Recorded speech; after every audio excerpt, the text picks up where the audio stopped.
All right, here we are, opening day of fall bear season. I'm on my first setup, and this is the area that I call the bear in on Father's Day with my son, just going out practicing our calling setup. So we're all set up, and see what we can do on this first night.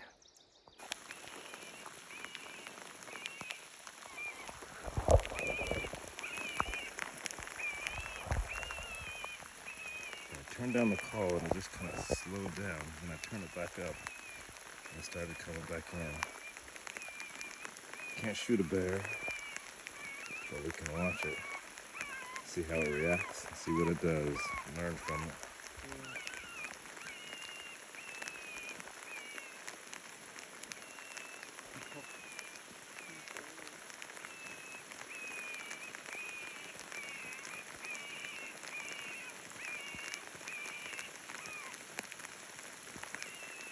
So let's see, we're gonna start off. Let's go with start off with some rabbit and distress calls. Got this Fox Pro Hijack. Up here we've got snowshoe hares. So we're gonna start off with the snowshoe hare distress call. We're going to get the volume up.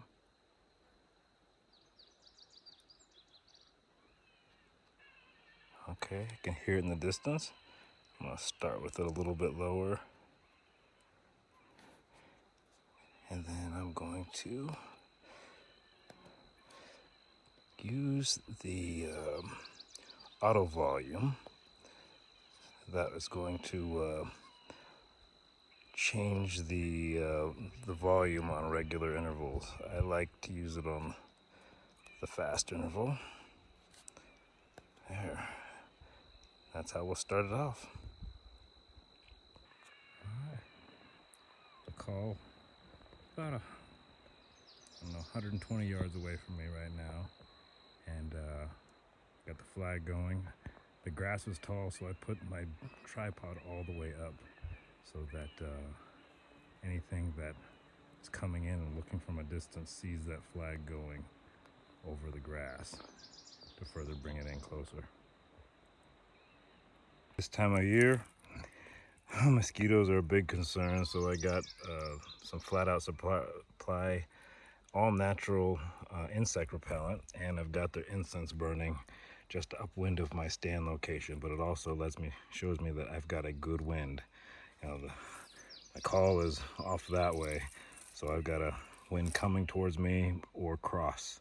So my wind's not blowing down to where my call location is. And I did the best I could in setting up the call to not scent contaminate the area much at all either. For my tactical equipment on this hunt, I got my Vortex Diamondback HD 12 by 50 by nose,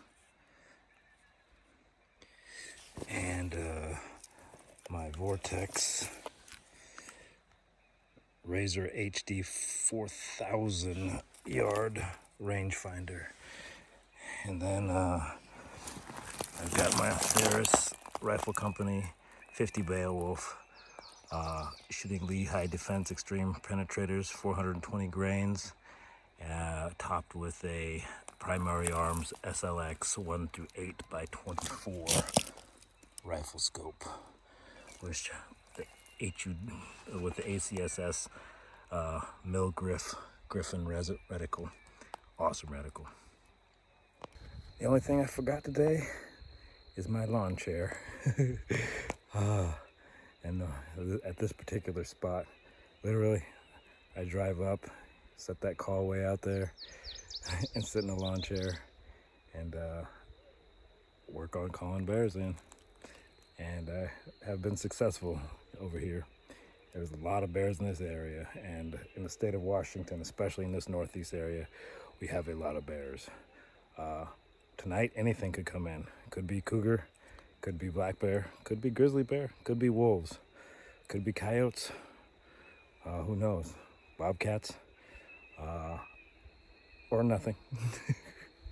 We'll see what comes in. Only thing I got that's open right now is black bear and coyote.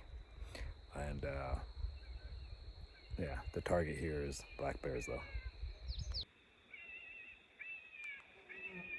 Okay, the call's at 150 yards. First waypoint, 204.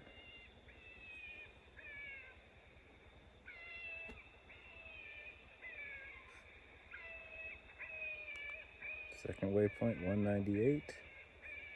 All right.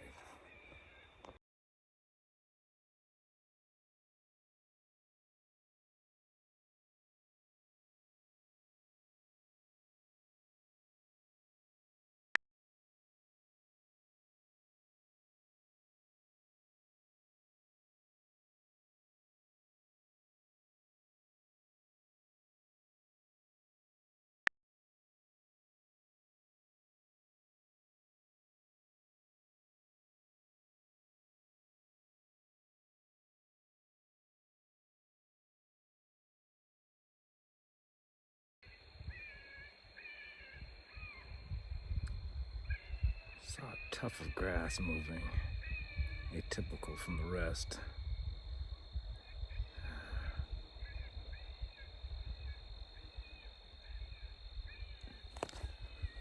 Looks like it was the wind, but having a good set of optics really helps to kind of determine what you're looking at. 'Cause a lot of times, like out where that call is, it doesn't look looks pretty flat, but when you're down there, that grass is chest high.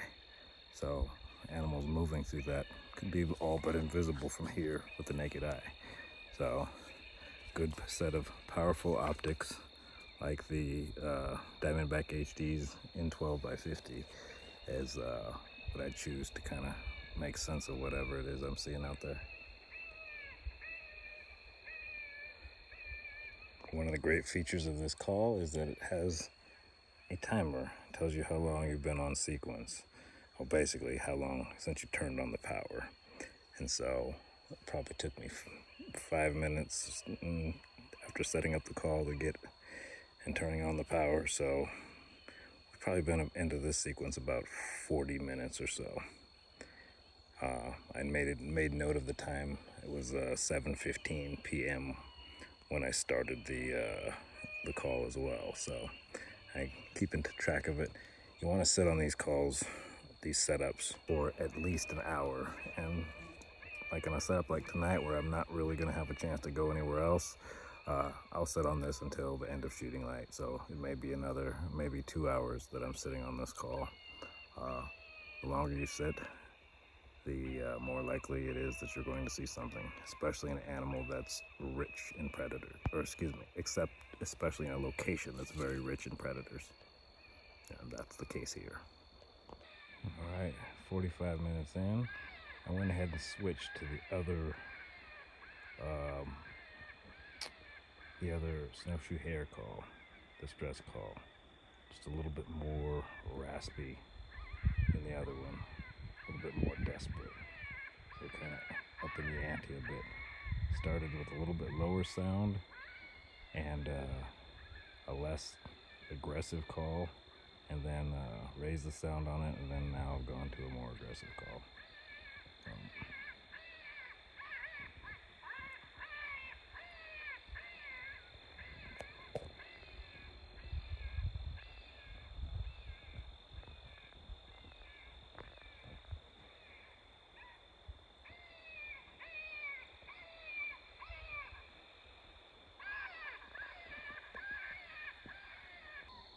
All right, 53 minutes in, I decided to go to using some of the Thoughtcast calls, which is actually a sequence of calls, and I am using the dinner bell.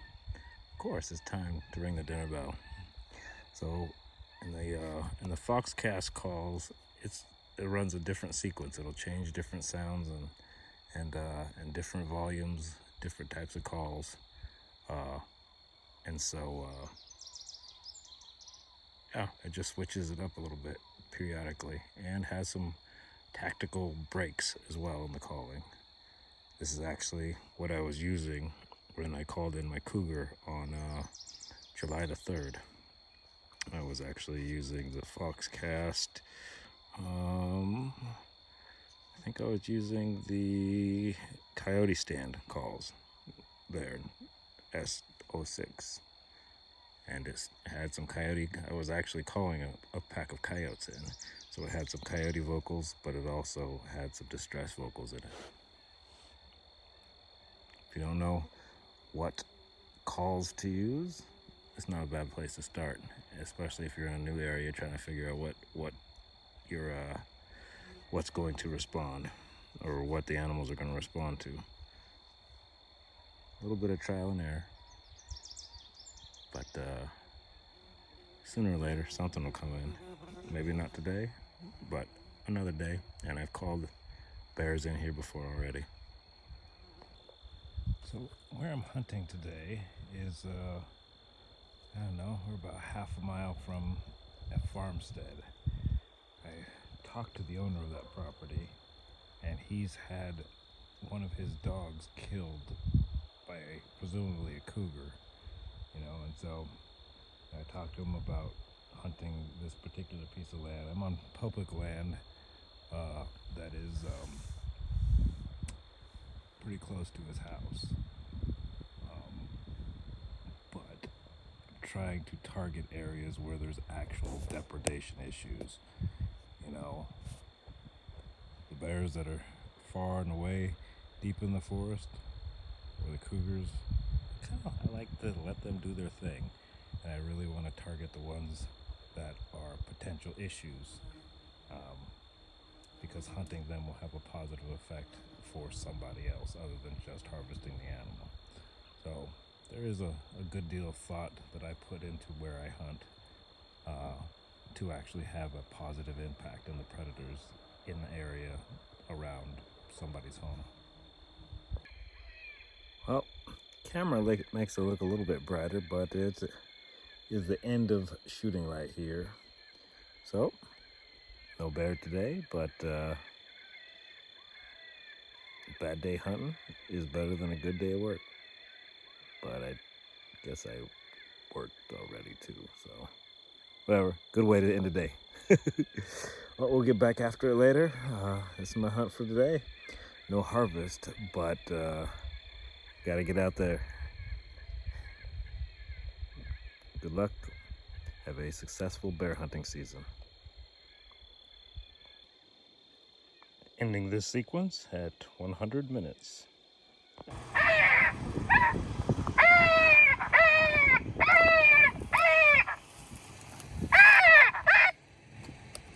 See how tall I've got this call set up just to get above all the weeds.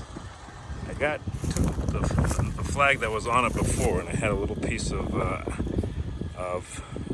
Icelandic or Tibetan sheep wool, big white flag, something that gave it a little bit more substance, and it bends over the antenna, so it kind of goes around a little bit, adds a little bit more motion to the call. All right, so that ends day one of bear season 2022. Didn't see anything today, but I am not discouraged at all. We got a lot of time and a lot of country, and there are a lot of bears up here. Just a matter of time. And I've got some cougar stew in the crock pot, or in the Instapot. So it's a fitting way to end dinner after a bear hunt. Is a little cougar stew. That's some of the cougar that I harvested on the 7th. Some potatoes, some seasonings in there, some butternut squash. Good stuff.